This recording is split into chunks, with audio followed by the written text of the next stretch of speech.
j'aimerais proposer un autre regard, une autre lecture de Narcisse, aussi une autre archéologie peut-être, une archéologie chez des patients. Voilà, c'est déjà sorti, je suis médecin, donc ça sera une archéologie en neuropsychiatrie, quelques anamnèses, quelques histoires des patients que je pense éventuellement en lien avec Narcisse. Et quelque chose, donc tu l'avais mentionné, donc on est dans le laboratoire, on travaille dans la représentation corporelle. J'aurai 2 diapositives suivantes. Et j'aimerais reproposer, même dans Narcisse, dans le mythe ovidien, qu'on trouve beaucoup d'éléments qui ne sont pas oculocentrés ou rétinocentrés, mais plutôt somatocentrés. C'est un peu normal. Je m'intéresse à la représentation corporelle, donc moi je vois ou je sens autre chose dans ce texte, même si, du premier point de vue, c'est quelque chose d'autrement visuel. Moi, je ressens quelque chose aussi à travers cette archéologie neuropsychiatrique que j'aimerais proposer, une représentation corporelle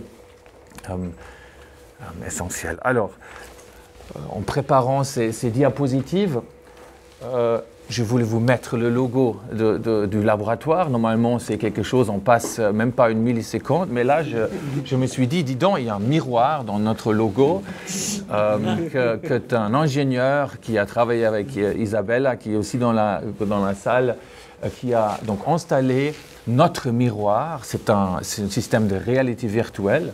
Je vais en parler brièvement. Et on trouve quelques éléments, ça sera dans quelques diapositives aussi, le miroir, l'image doublée, l'image visuelle, corporelle, et il y a encore un drôle de troisième corps. Donc, tu as parlé d'une tripartition. Donc, ma tripartition aujourd'hui, ça sera le corps senti, le corps vu et le corps entendu.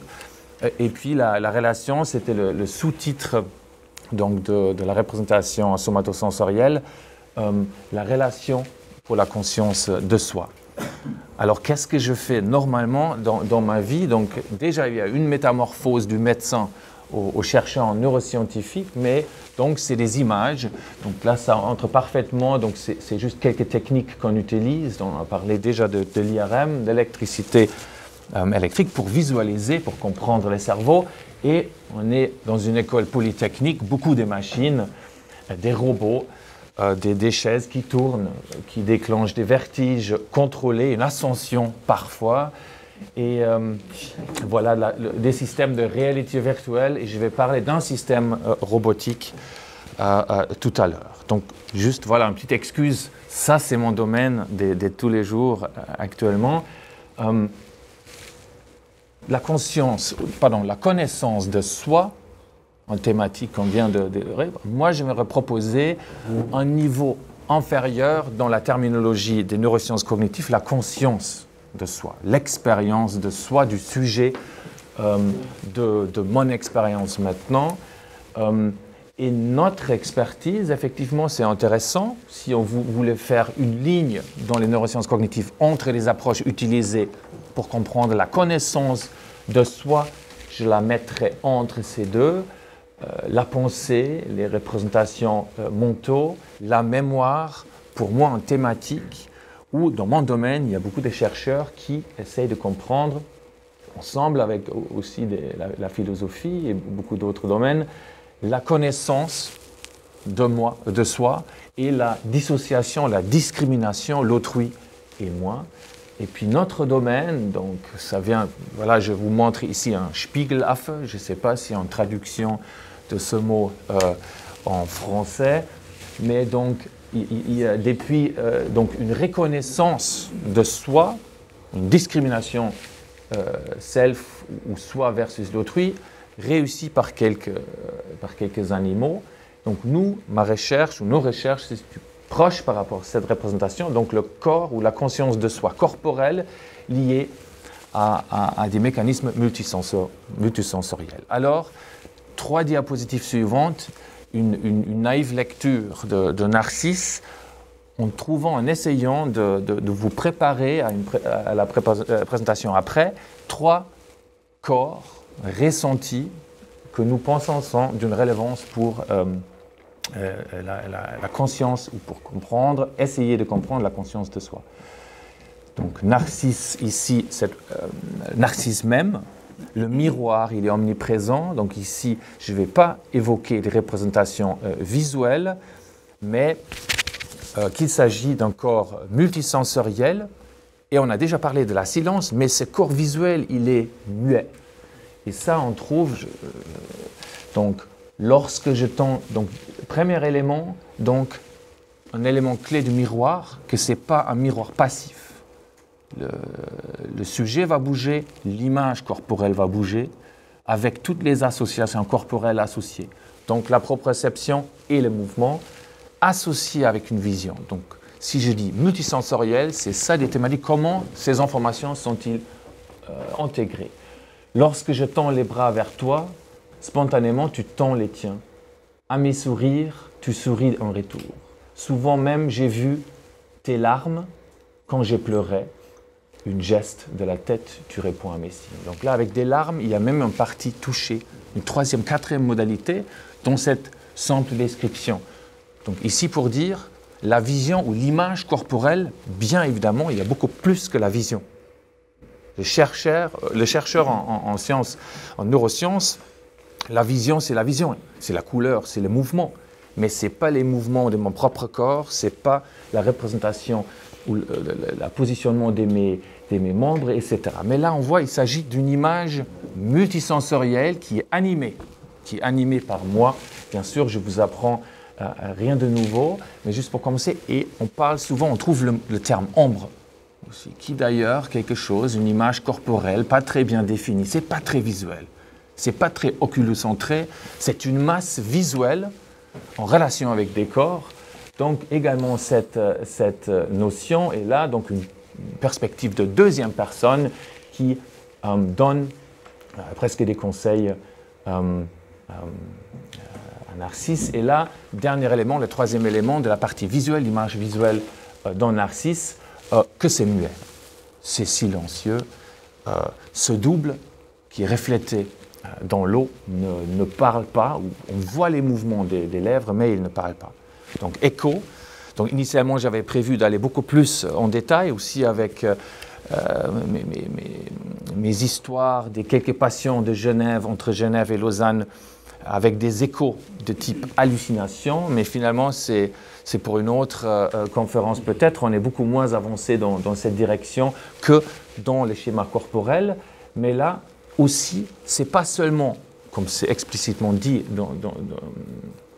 dans l'histoire, un stimulus auditif, sonore, également en association avec un corps, avec même une présence d'une personne, bien sûr, d'écho elle-même, la résonante, et puis on trouve d'autres éléments de passivité, comme dans l'image miroir, c'est-à-dire c'est les sujets qui déclenchent et qui animent, maintenant pas les mouvements visuels, mais les paroles énoncées avec un délai.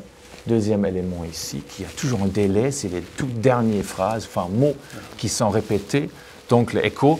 Donc de nouveau, on se trouve peut-être en montagne là, avec des échos que j'ai malheureusement pas enregistrés et amenés aujourd'hui, mais donc un phénomène de délai, de passivité auditive, mais l'élément clé pour moi, c'est la présence de quelqu'un d'autre. C'est pas moi qui est présent, ça se passe derrière mon corps.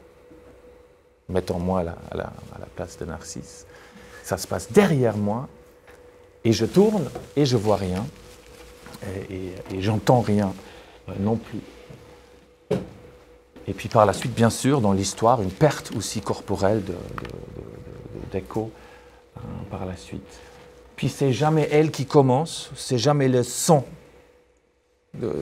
prononcé par écho qui va être poursuivi par une discussion, par des sons. Donc, le thématique qui est vraiment principale et essentielle aujourd'hui pour moi, c'est cette apparition de quelque chose d'autre, de quelqu'un d'autre, et la présence d'autrui que avec une anamnèse de l'histoire d'Ovide, je pense qu'il y a quelques éléments là-dedans qui suggèrent qu'il n'y aura peut-être pas Écho et Narcisse, peut-être encore un troisième personnage, Il faudra voir quel sera le nom parfait, mais en tout cas, c'est quelqu'un d'autre également qui est présent, qui est proche, qui se trouve dans l'espace derrière.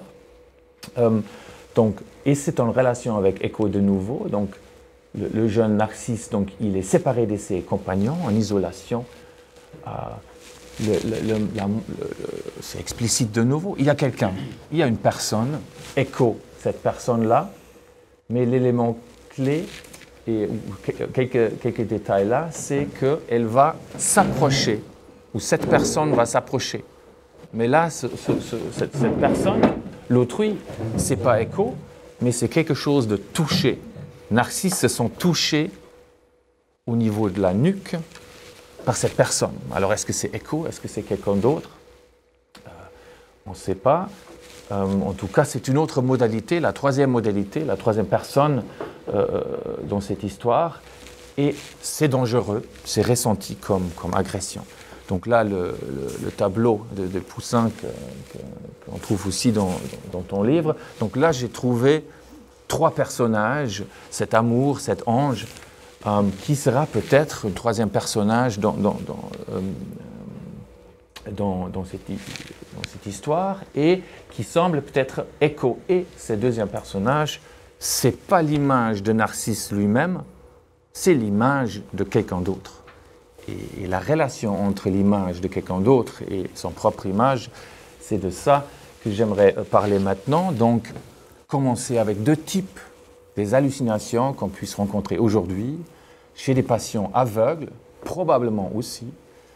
Mais là, donc, tous les exemples que j'ai pris, donc, c'est des patients souffrant d'une migraine sévère, d'une épilepsie ou des attaques vasculaires cérébrales, donc des hallucinations otoscopiques, spéculaires. Les premières descriptions en médecine remontent à la fin du 19e. Et Jean l'Ermite, milieu du siècle dernier, suite à une première description par Karl Jaspers, hallucination du compagnon. Donc, ça sera une partie dirigée vers amour, vers l'ange. Et puis, cette première partie, chercher des éléments non visuels dans ces hallucinations à type spéculaire ou visuel. Alors, les premières descriptions, apparemment, voilà, Aristote, il revient. Donc, la première description, Aristote, je crois, j'ai malheureusement pas trouvé, mais dans 2 lignes, il décrit le cas d'un homme qui vit son double arrivant vers lui. Après, je vais vous lire une histoire de Goethe. Voilà, Goethe qui a une expérience, une hallucination, une perception visuelle remarquable. Donc, à la suite d'une séparation qui l'avait beaucoup attristé, il éprouva une hallucination du même genre. Donc là, c'est Charles Ferré qui nous rapporte ce cas, donc, comme hallucination. Pendant que, dit-il, je m'éloignais doucement du village, je vis, non avec les yeux de la chair, mais avec ceux de l'intelligence, un cavalier qui, sur le même chemin, s'avançait vers Sessenheim. Ce cavalier, c'était moi-même. J'étais vêtu en habit gris, bordé de galons d'or, comme je n'en avais porté. Goethe, Aristote, mais là, aujourd'hui, j'aimerais plutôt vous parler de quelques observations récentes. Donc, Charles Ferré apporte, en fin du 19e, d'une manière très courte. Il faut que je le trouve. Lorsqu'il marchait, déjà avec peine, il se trouvait dans le corridor d'une maison où il entrait pour la première fois lorsqu'il s'arrêta brusquement à la vue de son image qu'il croyait reflétée dans une glace. Depuis, la même hallucination s'est reproduite souvent, en général vers le soir, dans sa propre maison. Donc là, sans miroir, sans lac, apparition de cette hallucination visuelle, spectaculaire, que donc Ferré et d'autres ont appelé des hallucinations spéculaires. On peut remonter dans le temps, donc c'est quelque chose qui est rare. C'est comme j'ai en neurologie à Genève, donc nous avons rapporté plusieurs observations similaires il y a 10 ans à peu près, mais là c'est dans quelqu'un d'autre. Je le montre souvent parce qu'on voit effectivement là où le patient a osé de faire un dessin de son hallucination speculaire. Et puis c'est remarquable aussi parce que ce n'est pas une simple image. L'image hallucinée de la personne même, c'est plutôt un buste, bouge, de façon comme ça sera le cas dans un miroir. Donc ça c'est la patiente qui se dessine, ça c'est le dessin de son image corporelle. Et puis là on trouve, comme chez Narcisse, que dès que la patiente bouge, l'image speculaire va également se mettre à bouger et d'autres associations multisensorielles entre l'image vue et générée par la patiente. Pour nous, les médecins, après, important de voir, il y a dans le cerveau quelques sites de lésions spécifiques qui sont associés à ce phénomène. Donc la patrie de ces hallucinations spéculaires, si vous voulez, c'est donc cette partie postérieure. Donc là, on trouve quelques éléments que les hallucinations visuelles en neurologie, on les classe selon couleur, mouvement, localisation sur la rétine dans le champ visuel. Là, ce n'est pas une véritable hallucination visuelle parce qu'elle bouge dès que moi je bouge. Dès que je tourne ma tête, l'hallucination va me suivre. Dans quelques cas également, cette hallucination peut se mettre à parler, mais en général, ces hallucinations sont muettes ou ressenties comme ne parlant pas. Donc ça, une observation de l'Italie. Ici, une observation de Peter Brugger à Zurich, où ça va au-delà. Et là, on ne parle plus d'hallucination spéculaire, mais quasiment de double, car ce phénomène d'association de mouvements de l'image corporelle que je suis en train d'halluciner, c'est pas une image deux-dimensionnelle, c'est trois-dimensionnel, et ce mouvement est très fluide entre le mouvement que j'observe et le mouvement que je suis en train de voir. Donc là, l'histoire du patient, le patient il se lève le matin, un jeune patient épileptique, qui se lève le matin, il s'assoit, il regarde autour de lui, et puis il trouve son propre image encore couchée dans le lit. Il essaye de le réveiller, au début par les paroles. Donc là, c'est plus neurologique, on commence à être en neuropsychiatrique, je dirais, je ne sais pas si tu seras d'accord. Et il essaye quasiment à le secouer, à le réveiller, sans réponse. Prochain moment, il y a une inversion de la perspective. Tout d'un coup, il se trouve au lit, en train de regarder une image de lui qui essaye de réveiller lui-même. Donc là, on voit une inversion. Donc et ça c'était l'importance de cette observation, il n'y a plus tellement une hallucination spéculaire, mais là maintenant une hallucination de soi-même, avec une duplication de la conscience de soi qui est vécue. Donc là, il y a d'autres patients avec une telle degré ou intensité des informations où le risque de suicide est très haut, avec des manifestations psychiatriques, des hallucinations auditivo-verbales, donc des interactions non seulement visio-motrices, visio-tactiles, mais aussi auditivo-verbales, donc une communication entre le double et moi, et une interaction, une alternation rapide. D'ailleurs, cette expérience ne s'arrêtait pas.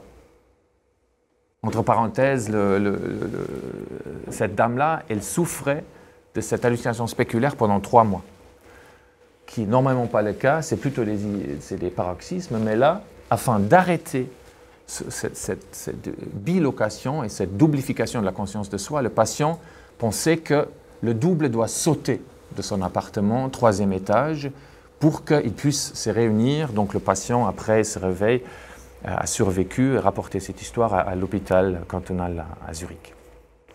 Donc, même si on parle de l'image spéculaire, je crois déjà dans l'histoire d'Ovide, Narcisse, on voit que l'image corporelle est beaucoup plus de corporalité, beaucoup plus de conscience de soi qu'une simple image. Alors comment effectuer la recherche en neurosciences cognitives dans ce domaine. Donc nous, au début, on avait une technique très simple, un article qu'on avait avec le titre « Video Ergo Zoom ». Donc de nouveau, on se situe très bas au niveau de cette intégration multisensorielle.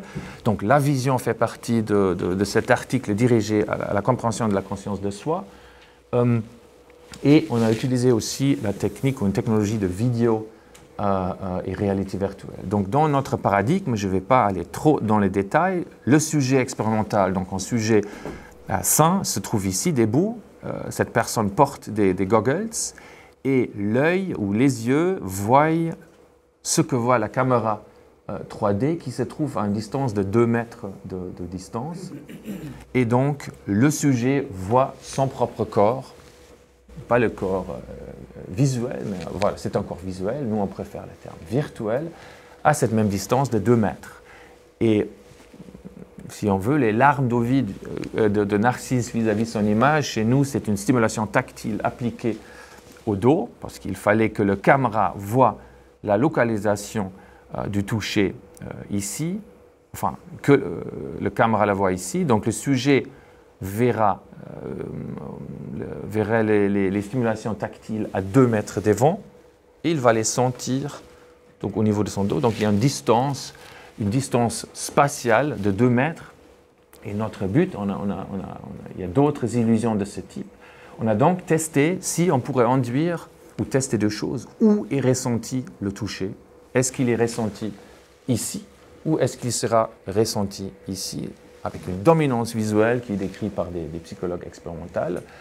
Et une autre chose, est-ce que si on demande, selon quelques conditions expérimentales, est-ce qu'il y aura une identification, une localisation de conscience de soi au niveau de l'avatar, du corps virtuel ou au niveau du corps réel. Donc l'expérience se passe à peu près comme c'est montré ici. Le stimulus tactile, il est ressenti ici, et nous, à la base de réalité virtuelle, c'est notre miroir, si on veut, enfin moderne, ce n'est pas le bon terme, mais le miroir qu'on préfère, parce qu'on peut contrôler beaucoup plus la stimulation. Et si on effectue cette stimulation pendant 1 minute ou 2 minutes, donc le sujet, c'est des barres en noir, vont se localiser, ou vont localiser les touchés au niveau du dos de l'avatar, et non pas sur leur propre dos. Et en plus, ils vont s'identifier d'une manière manipulable et contrôlable, d'une manière prédictive, avec l'avatar. Ça, c'est la question 3. Dès qu'il y a un délai temporel entre la stimulation ressentie et la stimulation visuelle vue, cette illusion est affaiblie ou non présente. Et si après on demande au sujet de nous indiquer où vous étiez lors de cette expérience, le sujet se localise en fait ni là, mais entre les deux. Donc, il y a une sorte de shift du schéma corporel vers cette position intermédiaire suite à une stimulation de 2 minutes. Voilà. Et puis voilà, donc en même temps, on essaie d'intégrer d'autres méthodologies. Je ne vais pas aller en détail, mais de comprendre aussi si ces mêmes illusions sont introduites chez les sujets sains lorsque l'activité cérébrale est mesurée, ça nous intéresse quelle région sera activée. Donc la première partie, en proposant que chez Narcisse, mais aussi pour la conscience de soi, le sens de la vision, c'est important, très important, mais la représentation fondamentale, trouvée par les quelques exemples chez les patients neurologiques, psychiatriques, mais aussi par nos expériences, suggère qu'il s'agit d'une représentation corporelle.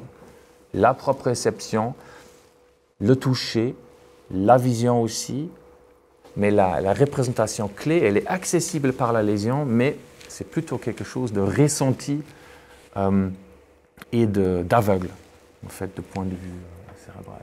Alors, maintenant, là, c'était une identification avec un avatar qui est ressenti comme un propre corps. L'autre partie dont je voulais parler, c'est cette apparition de quelqu'un d'autre. Et là, le parcours sera un peu similaire. Au début, quelques exemples venant de la neuropsychiatrie, et après, c'est vraiment des données très très récentes, un appareil qu'on a développé avec des ingénieurs à l'EPFL, une stimulation robotique qui permet d'induire ce même phénomène de nouveau chez les sujets sains.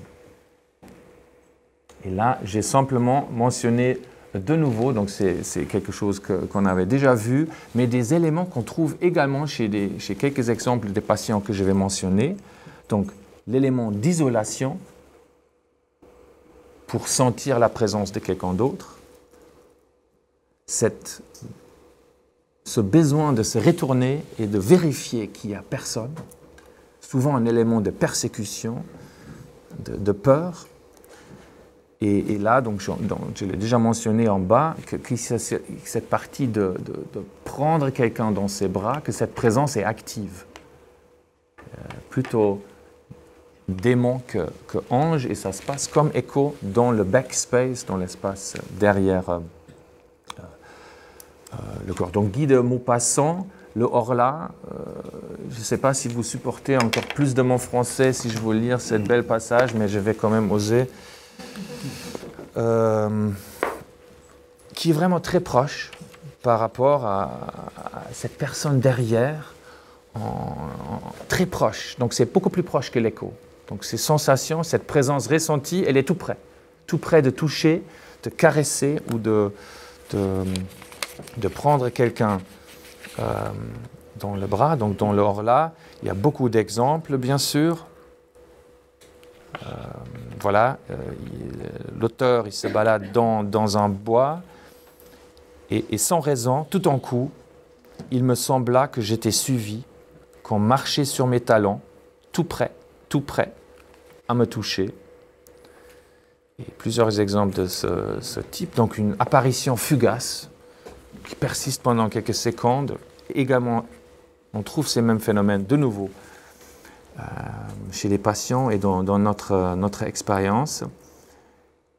Et un autre événement le soir, donc je faisais semblant d'écrire pour le tromper. Donc le Horla, même sexe que l'auteur, car il m'épiait lui aussi.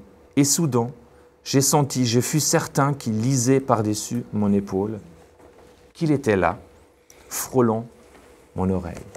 Beaucoup de ces exemples dans le Horla, donc de Maupassant. On retourne de nouveau dans les montagnes. Reinhold Messner, c'est un autre type de montagnard. Il est en isolation avec son frère, tout près de Mount Everest. Donc, il monte sans oxygène, à plus que 8000 mètres, et il est en train de descendre avec son frère. Et c'est là que Reinhold Messner ressent la présence d'une troisième personne. En anglais, ou le terme des Anglais, le third man factor. Que deux personnes qui marchent depuis des semaines avec une vitesse similaire. On voit déjà, il y a une écopraxie, il y a des mécanismes, il y a deux avatars presque en train de marcher, il n'y a pas besoin de réfléchir. Mais Reinhold Messner décrit quelque chose de très similaire, qui avait ce troisième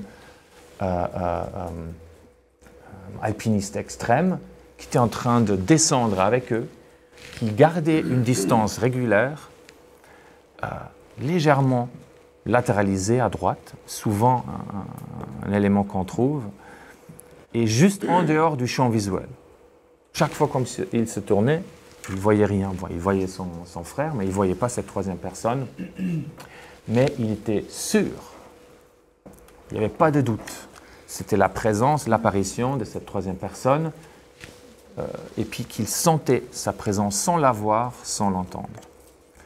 Donc des données neurologiques, si on regarde, donc ça c'est plusieurs patients de Genève avec plusieurs étiologies neurologiques différentes, on voit 3 régions. Si lésionnées, c'est les régions rouges. Si la localisation d'une lésion se trouve dans cette région, ce même phénomène peut apparaître. La sensation, la certitude qu'il y a une personne derrière, légèrement latéralisée, ça peut être à droite ou à gauche, muette et invisible, ou le plus, en termes visuels décrits, c'est sous forme d'un ombre, une sorte de nuage. Une observation qu'on a pu faire de nouveau en 2006 à l'hôpital cantonal à Genève, c'est une jeune personne, 22 ans, qui recevait pour des évaluations pour son épilepsie des stimulations dans cette région rouge.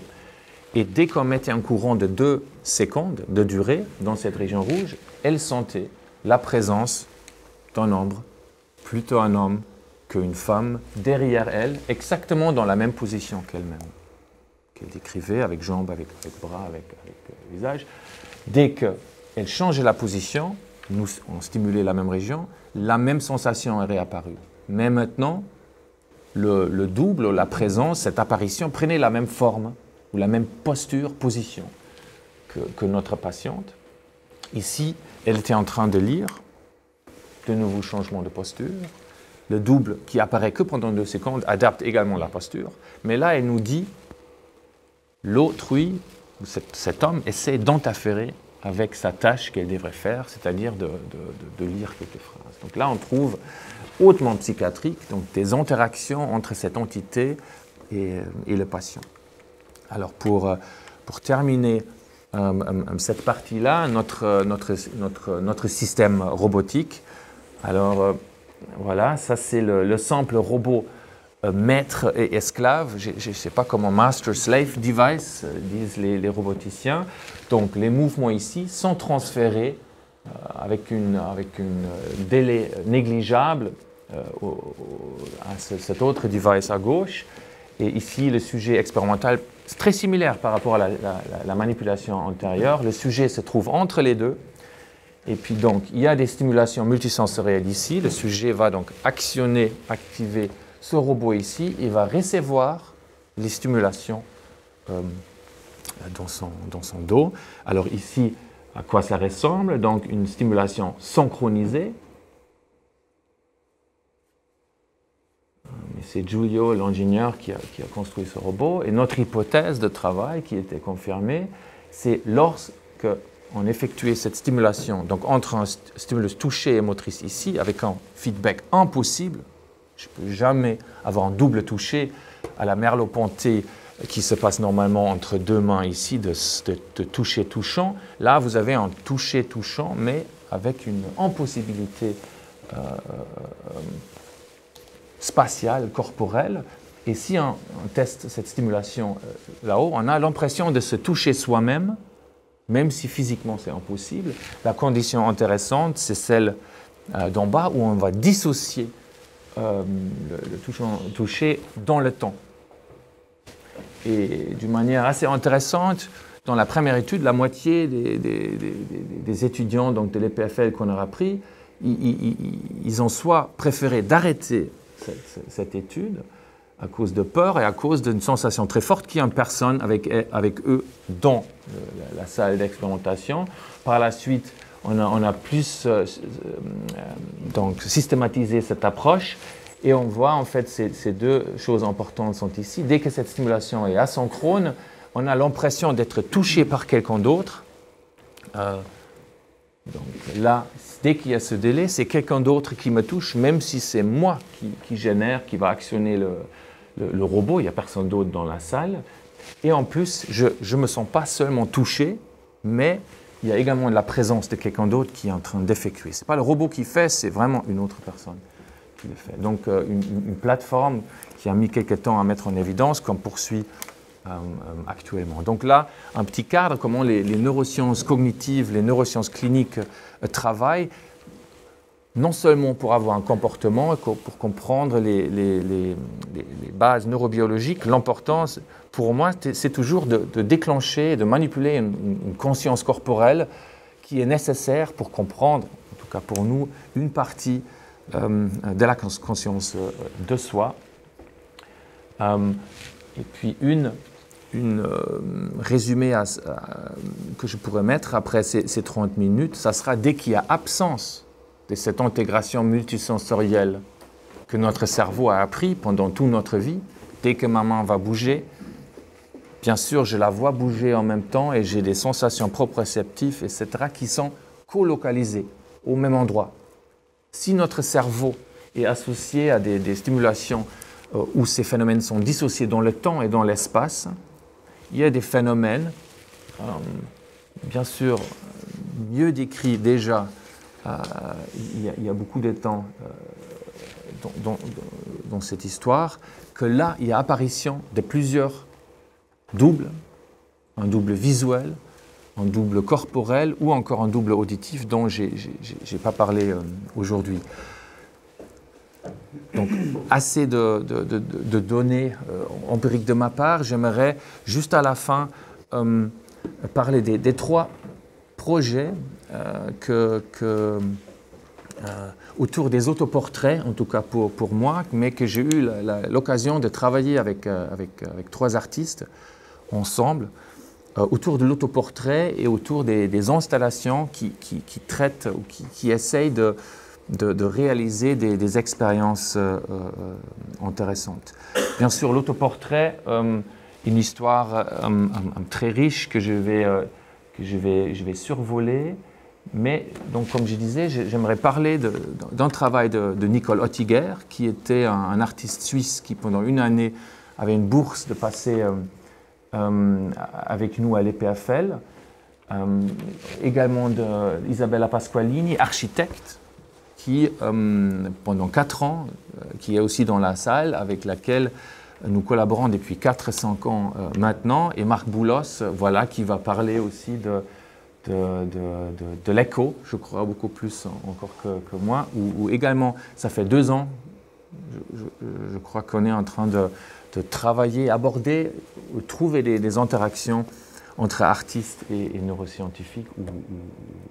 Voilà. Donc ça, c'est le travail de Nicole, donc photographe, artiste, peintre, et également artiste des installations. Donc j'avais présenté un setup de vidéo ergozoom. Donc elle, déjà, elle avait un grand intérêt, une grande histoire derrière elle, des autoportraits. Donc elle a utilisé, si vous voulez, de manière formidable, l'appareillage vidéo ergozoom pour créer des autoportraits. Donc si vous voulez, c'est une étape de plus par rapport à cette magnifique reproduction interdite de René Magritte, où elle se met vraiment à l'intérieur du boucle. Alors, ces images décrivent ça beaucoup mieux. Elle a fait également des vidéos, c'est accéléré. Et donc là, elle est entre tableau et caméra. Elle avait commencé avec des stimulations synchronisées. Ce n'était pas du tout intéressant. Il fallait ajouter des délais temporels. Et donc là, elle fait des autoportraits. Mais comme artiste, elle peut choisir, si elle se trouve au niveau de la caméra en train de se dessiner, elle a également cette image qu'elle dessine de dos, et puis elle préfère donc de générer ces images et trouve des phénomènes absolument intéressants lors du dessin, d'avoir une distance par rapport à le corps qui dessine et bien sûr le tableau ou l'image d'elle qui est dessinée. Donc le temps est avancé, donc je vais montrer encore un autre dessin. Voilà, artiste. Alors personne dans notre laboratoire avait osé de prendre un miroir ou d'utiliser cette technique pour se voir de face. Alors c'est quelque chose d'une manière spontanée qu'elle avait voulu faire. Et on trouve tout de suite un réflexe et une inversion aussi de la perspective de la première personne. La caméra normalement va contraindre d'une manière très forte la direction de la caméra, bien sûr, mais le miroir donne beaucoup de flexibilité, de réflexivité à l'artiste, qui maintenant aussi voit non seulement le devant, mais aussi le dos, mais aussi des autres aspects, et la position de la caméra qu'elle va donc dessiner. Et puis ça, c'est un des résultats. Donc c'est pour elle important de mettre la durée de la position. Donc ça, c'est les premiers sketchs qu'on avait présentés à San Francisco, dans l'Art Institute de San Francisco. Et actuellement, elle est dans une phase d'explorer ça aussi dans les tableaux d'autres. Donc Marc Boulos, voilà. Donc tu vas parler de ça en détail, donc je vais passer plus vite, mais on trouve également là, c'est quelque chose, donc une dissociation multisensorielle, auditive, visuelle et corporelle,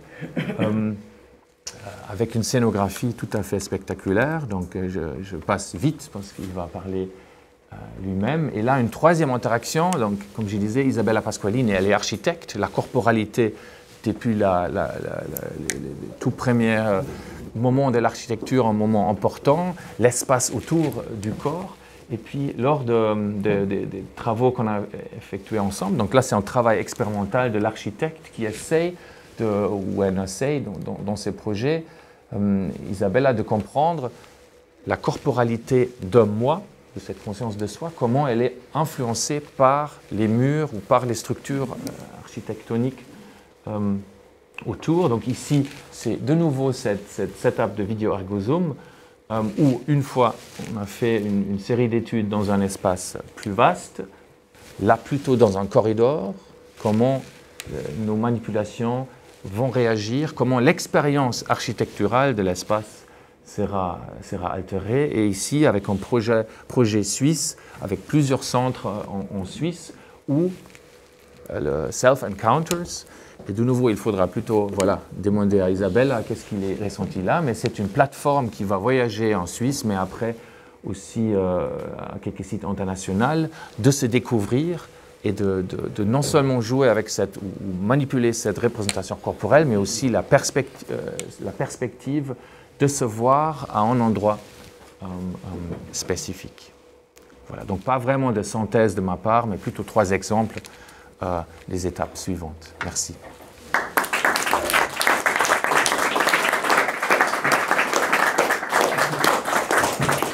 Merci beaucoup Olaf pour cette belle présentation. J'ouvre tout de suite la discussion, de façon à ce qu'on ait un peu de temps pour faire les réflexions qui s'imposent. François ? Non, moi j'ai une question. Merci pour cet exposé vertigineux, avec les cas cliniques présentés qui sont, j'espère, neurologiques,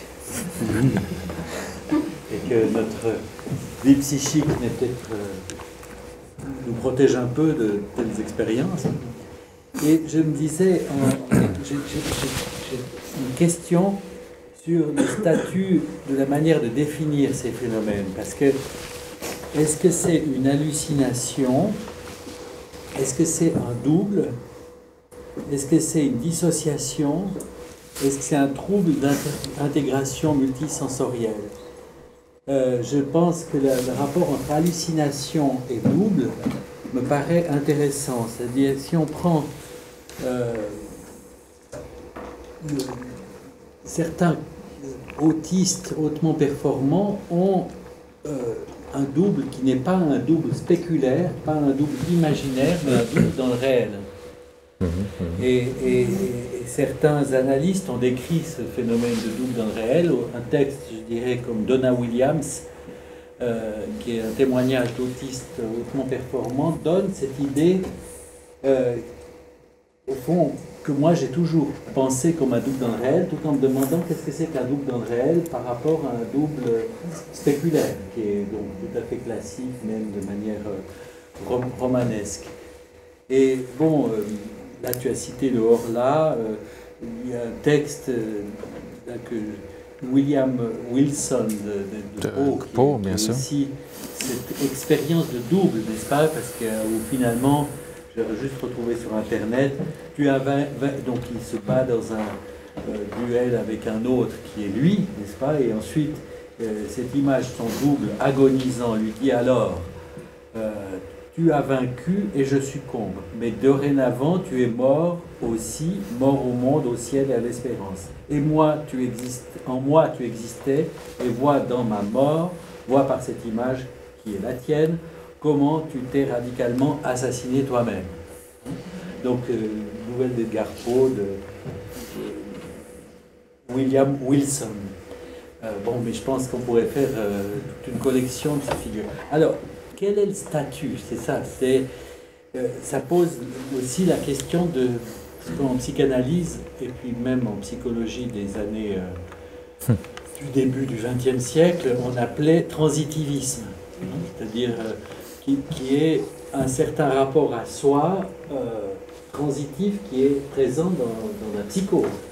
Je cite tout le temps cet enfant d'un centre psychothérapeutique qui se précipitait sur l'éducateur, lui serrait le cou et lui disait « lâche-moi ». C'est-à-dire qu'il y a exactement cette... Alors voilà, donc je me suis posé la question, comment nommer tout ça? Bon, ça n'a peut-être pas d'importance, mais je pense aussi pour la clinique, ça donne des repères. Hallucination, double dans le réel, dissociation, transitivisme. D'accord. Et puis j'avais une deuxième question, mais... Ah, d'accord. Voilà, peut-être... Alors déjà, première chose, j'ai fait un lien très fort entre les pathologies les sujets sains et la même expérience. Donc ça veut... Je voulais dire avec ça, déjà que un phénomène de ce type que j'ai présenté, le phénomène du double visuel, ou cette apparition de présence, ça veut jamais dire que la personne qui va les ressentir souffre soit d'une maladie psychiatrique ou neurologique. Ça pourrait être le cas, bien sûr, surtout par exemple dans le cas d'épilepsie, que c'est stéréotypé, ça revient plusieurs fois par semaine, etc. etc. Mais ça, c'est normalement pas le cas. Donc déjà, l'expérience en soi ne veut pas dire que c'est pathologique. Et d'ailleurs, si on garde le terme hallucination, que j'ai beaucoup utilisé aussi, parce qu'à l'époque, c'était utilisé comme ça, les hallucinations corporelles, c'est très fréquent chez la population générale. Donc on trouve des hallucinations chez 30% dans cette salle ici. Pas moi. Ça pourrait, voilà, ça dépend des situations, voilà. Donc voilà, déjà, donc pour moi c'est important, voilà, donc c'est le cerveau humain qui est à la base, bien sûr, donc au niveau de la terminologie en médecine, je le classerais, moi, j'utiliserais plutôt le terme illusion que hallucination, parce que hallucination visuelle, par exemple, voudrait dire je suis d'une manière consciente à apercevoir un stimulus visuel qui n'est pas réellement là. C'est-à-dire je serai la seule personne dans cette salle qui voit mon propre visage, voilà, en double ici. Mais le corps, dès que cette illusion ou dès que l'hallucination touche mon propre corps, le corps il est toujours là, il n'est jamais absent. Et je le sens, je le vois, je peux l'entendre. Donc là, le terme hallucination, il ne se prête pas parce que je le sens toujours, il est toujours là. Donc pour cette raison, je les vois plutôt comme illusion du corps propre, de mon propre corps, avec des versions qui sont d'une manière dominante visuelle, somesthésique ou auditive. Donc je les classe, ça sera donc des classes plutôt voilà, sous forme d'illusion. Mais est-ce que le patient que tu as évoqué, l'autiste, donc pour moi ça restera, donc là je suis assez orthodoxe, donc ça restera une illusion corporelle pour moi, pour cette même raison que le sujet, ici dans le cas autiste ou autre, est le seul à rapporter ou à être en contact avec Désolé, j'ai le mauvais rôle, mais je suis néanmoins nécessaire, je dois vous demander des questions et des réponses brèves. J'ai une deuxième question brève avec ça, c'est-à-dire de dire parce qu'au fond tu as mis ça sous intégration multisensorielle, donc ça pose la question de la temporalité, parce que ça veut dire s'il y a simultanéité ou pas simultanéité, c'est-à-dire qu'au fond tout pourrait se redécliner différemment si on se dit justement qu'on met un petit retard, une latence, un petit décalage temporel, qu'on voit bien dans l'expérience Evideo Ergo Sum, du robot, avec, voilà. Donc cette question du temps et de la simultanéité me semble centrale dans la production du double ou du transitivisme. Oui, donc c'est vraiment, donc le temps c'est très important et l'espace. Donc dans le Vidéo Ergo Sum aussi, le toucher, où il est ressenti, où il est vu, il y a aussi une distance de 2 mètres, donc il y a une dissociation visotactile, spatiale et dans le temps. C'est-à-dire ces deux phénomènes sont importants, mais pour compliquer l'affaire, donc pour générer la présence de quelqu'un d'autre, il faut non seulement une dissociation spatiale, mais aussi temporelle. Pour générer une deuxième image de moi, avec un avatar qui sera auto-identifié, là, il faudra une dissociation spatiale, mais non temporelle. Donc d'avoir un deuxième moi, il faudra une synchronisation qui, pour le phénomène de double, est aussi important. C'est des échopraxies que moi je vais bouger et puis ces mouvements de ma part vont actionner l'hallucination, enfin l'illusion corporelle que je suis en train de voir. Il y a un artiste qui s'appelle Bruce Nauman qui a fait il y a bien longtemps déjà des expériences comme ça, très, très précises. Donc, la pièce s'appelle Corridor. On voit sa propre image s'éloigner quand on s'approche et s'approcher quand on s'éloigne. Il y a introduit des décollages. Tout à fait. Donc là, avec Video Ergo Zoom, je ne sais pas si je trouve cette image. J'avais une vidéo aussi de... donc c'est une vue de dos, on voit une personne s'approcher, un écran télévision tout à la fin, mais aussi une oscillation de donc tout à fait, c'est une des raisons aussi, donc les travaux aussi avec Isabella, voilà, il y a ces deux pièces, et c'est tout à fait, donc il y a des affinités assez importantes pour nous. Philippe Mudry, Jacques Chamet et Isabella qui est là. Isabella. Juste une petite référence à l'Antiquité pour tout ce qui est hallucination. C'est traité d'une certaine façon à propos de Pan, la divinité, le demi-dieu Pan. Il y a toutes sortes d'histoires d'hallucination. Il apparaît à la bataille Marathon, c'est le grand Pan, il y a eu des discussions dans l'Antiquité tardive. Enfin, je n'ai pas le temps d'expliquer ici, mais là, il y a une résonance. Tout l'ouvrage entier là-dessus. Et puis, pour ce qui est du double, évidemment, il y a la problématique des jumeaux. L'Antiquité s'est posé ces questions en long, en large. Madame Dazon, l'a traité de tous ces aspects. Donc, c'est le double réel. Mais ils se sont posés à peu près toutes les questions qu'on se pose aujourd'hui. Absolument.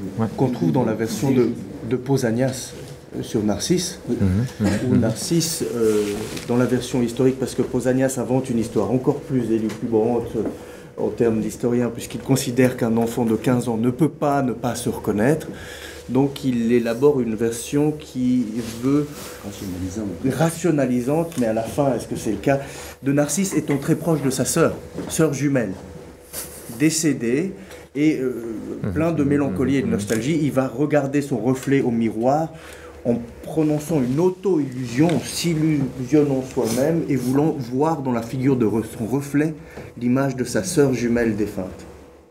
Donc il y a déjà là le rapport du... On les retrouve, voilà, on retrouve cet élément aussi dans quelques descriptions neuropsychiatriques où le double, soit il n'a pas l'âge de moi, donc il sera 10 ans plus jeune ou plus âgé, ou des personnes familières où il y a un mélange où le sujet n'est pas sûr s'il voit par exemple sa sœur. Donc une familiarité forte, importante, relation spéciale avec cette femme, soit et parfois reflétée dans cette illusion corporelle. Philippe Mudry. Oui, pour une fois, ce n'est pas une référence à l'Antiquité, mais à une actualité, hélas, qui est passée depuis quelques années, c'est que j'ai été très frappé par le récit de Reinhold Messner sur ces hallucinations ou illusions, la présence en haute montagne. Et j'avais passé une journée dans une cabane de haute montagne avec Erhard Loretan, le regretté Erhard Loretan, qui m'avait dit à peu près dans les mêmes termes, m'avait dit que lors de ses ascensions au-dessus des 8000 mètres dans l'Himalaya, il avait cette expérience, mais jamais à la montée, toujours à la descente. Et il m'a dit, les gens qui montent avec une bonbonne d'oxygène n'ont jamais ce type d'hallucination. Et lorsqu'on l'a, il m'a dit, c'est la zone de la mort, c'est le signe qu'il faut. Alors ma question est celle-ci, est-ce que, excusez-moi la naïveté pour quelqu'un qui n'est pas à l'EPFL, mais est-ce qu'on peut imaginer qu'en enfermant un sujet dans un espace où on appauvrit peu à peu l'oxygène, on pourrait arriver à ce type d'expérience? Je ne sais pas. Je pense que oui. Alors, l'ancien chef de service en neurologie, il connaissait ces données et il y a une très très belle station, mais le nom m'échappe maintenant, en Italie du Nord, en montagne, à 4000 mètres, où c'est une station de recherche. Je crois qu'il y a aussi une belle histoire où on peut effectuer la recherche à 4000 mètres, donc ça commence à s'approcher, et où ils ont fait des tests neurosciences cognitives en altitude, chez quelques personnes avec une grande expérience, etc., mais aussi d'autres, mais où on monte rapidement à 4000 mètres. Parce que normalement, bien sûr, la montée elle se fasse progressive. Si on monte rapidement, le cerveau et puis le système corporel a moins de temps de s'adapter. Donc, je dirais comme vous, si une telle situation, ici, ça sera possible de probablement induire un état qui plus prône à déclencher ce genre de phénomène. Ouais. C'est le refuge Margherita au Mont-Rose. C'est ça, je crois, si je ne me trompe pas. Mais je n'ai pas fait l'expérience, moi. Peut-être une dernière question. Je voulais juste dire Isabella, que tous les futurs pilotes militaires et les parachutistes font un exercice où on les met dans une chambre de décompression et qu'on monte jusqu'à ce qu'ils perdent connaissance. Et c'est absolument passionnant de voir à quel point apparaissent déjà des troubles neurocognitifs, des hallucinations, et surtout la négation, le déni, une fois qu'on les ramène à la bien sûr. que c'est eux-mêmes qui ont fait ce qu'on leur demande de faire, ou c'est pas eux qui ont dit ce qu'ils avaient dit, etc. On retrouve très brièvement cette possibilité de l'utilisation de la fleur du narcisse dans le ministère d'Éleusis pour favoriser l'épopée également, pour favoriser l'engourdissement et favoriser aussi de possibles hallucinations. Et pourquoi pas des hallucinations du double. Une question, Isabella, vous voulez intervenir, me disait François? Oui, vous êtes là. Petite remarque philologique, si vous parlez. Est-ce que vous pourriez nous remontrer la traduction que vous avez donnée du passage d'Ovide et écho? Oui, là, il y a quelque chose. Là. Ils sont où Moi, je l'ai là, peut-être. Vous l'avez? Parce qu'il y a quelque chose, peut-être... Non, mais... J'essaie de rebrancher. Le Ukoyami, c'est ça que vous voulez? L'écho, la réponse d'écho. Voilà, là, j'y suis. Tout au début, hein, c'est ça Oui, vous mais là, la traduction, voilà. Non, excusez-moi, c'était... Voilà, c'est écho, résonant. Non, mais c'est... parce que vous avez répété... Oula. Vous avez l'écho... Voilà, pourquoi me fuis-tu? Bon, c'était encore un autre passage. Non, on ne va pas s'attarder là-dessus. Il y avait le mot de Narcisse, rejoignons-nous. Voilà. Et il ne faut pas répéter exactement rejoignons-nous. C'est ça. Parce que l'écho ne donne que la partie finale. Et en réalité, cette réponse, elle est plus forte encore que l'injonction, puisque c'est joignons-nous, unissons-nous. C'est très corporel.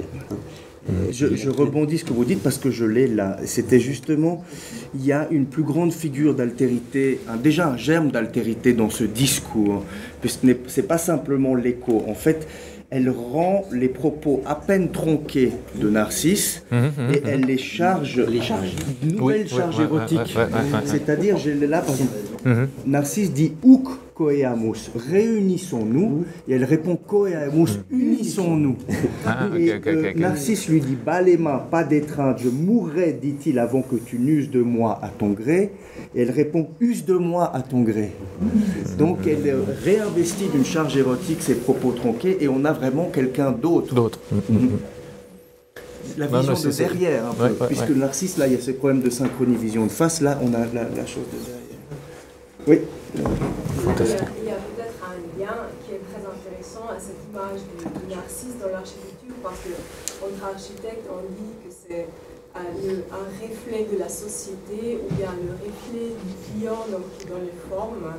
Dans l'architecture, on retrouve la forme de soi-même. Donc, le but un peu de la recherche, c'est de trouver un autre portrait architectural, et donc c'est ça qu'on a cherché avec ces expériences, s'il y a un lien entre le corps et l'espace libre. C'est basé sur le discours de l'empathie du 19e siècle, ou bien si c'est plutôt lié à des éléments tectoniques, des éléments physiques.